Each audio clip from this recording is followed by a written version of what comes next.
عزیز دلم.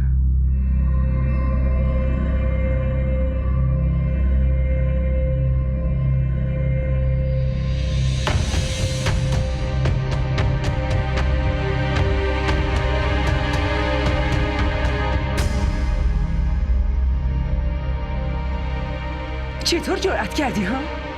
با اجازه کی اومدی داخل؟ برو بیرون الان و همین لحظه از اینجا برو، خانتم با خودت ببر. چطور اومدی؟ واقعا خودتو چی فرض کردی؟ تو چطور به خودت اجازه دادی که همچین کاری انجام بدی؟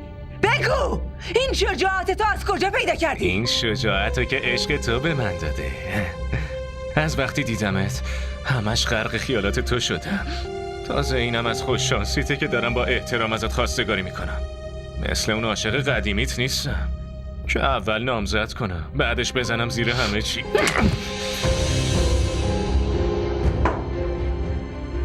برای این افکار زشت و پلیدت باید به عرضت برسونم که من هیچ جوابی ندارم.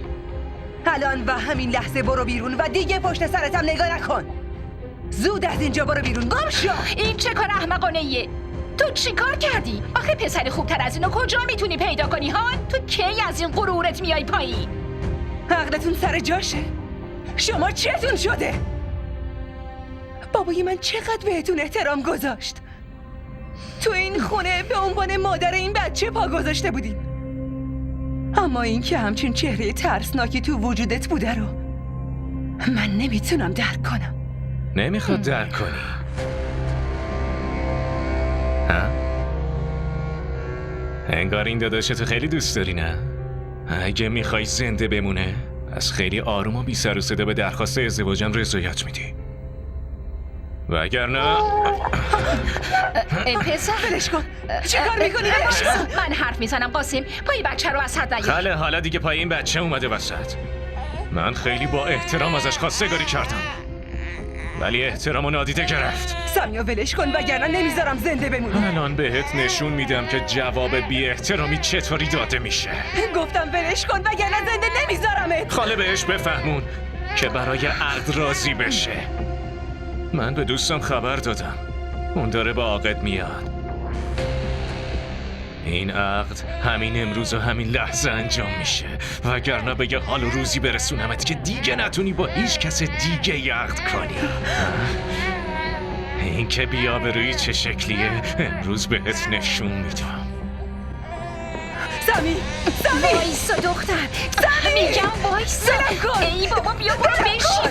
چی کار داری میکنی؟ تو اصلا نمیفهمی. نمیفهمم. گفتم ولم کن. بیا برو بشین. اون داداشتو میکشه میفهمی؟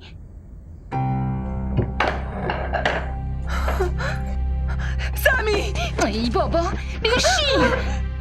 اینجوری فشارت میفته. محض رضای خودم شده. یه دقیقه بشین. بیا آب بخور. زود باش بگیر بخور. بگیرش. دیوونه شدی؟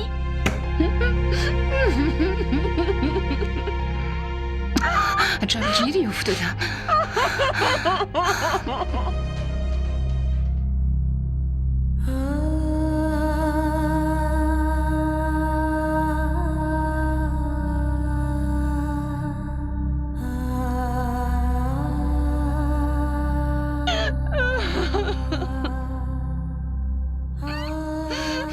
نمیدونم تو رو چه جوری باید قانع کنم. اصلا خودت بگو چی کار کنم؟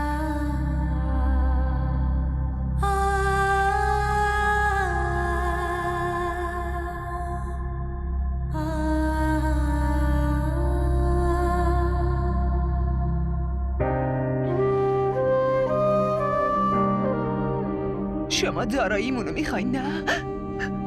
این خونه، اتاق مامانم، تله های مامانم، همشون مال شما. فقط سمیو بهم برگردونین لطفاً.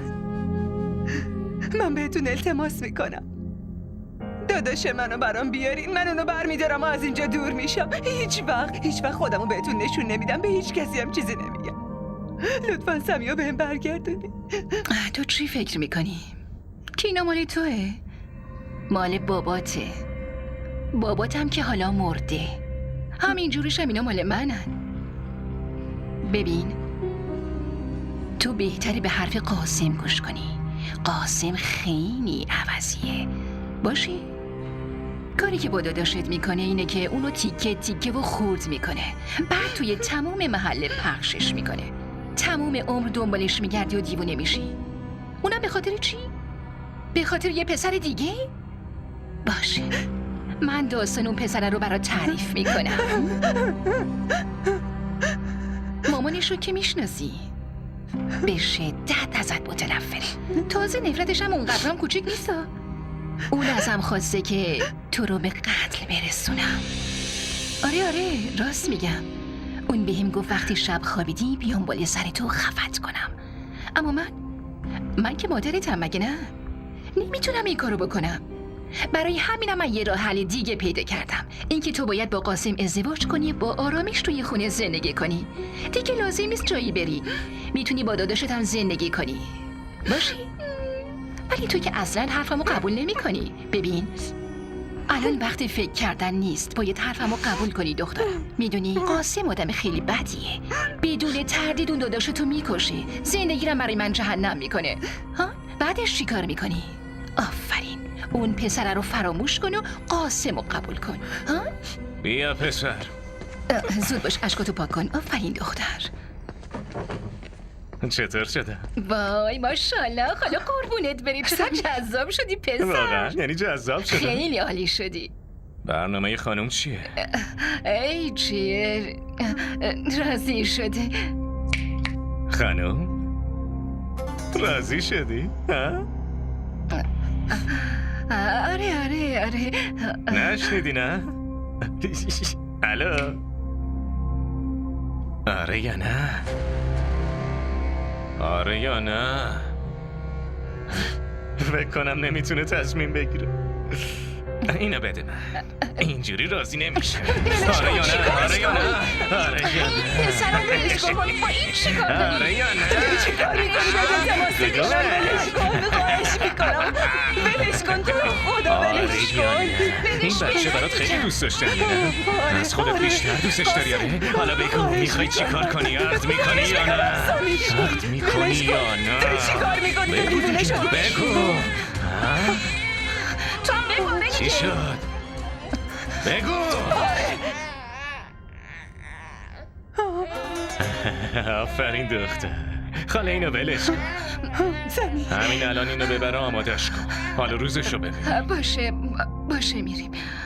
آقدو بیار. پاشو دیگه. پاشو زود باش.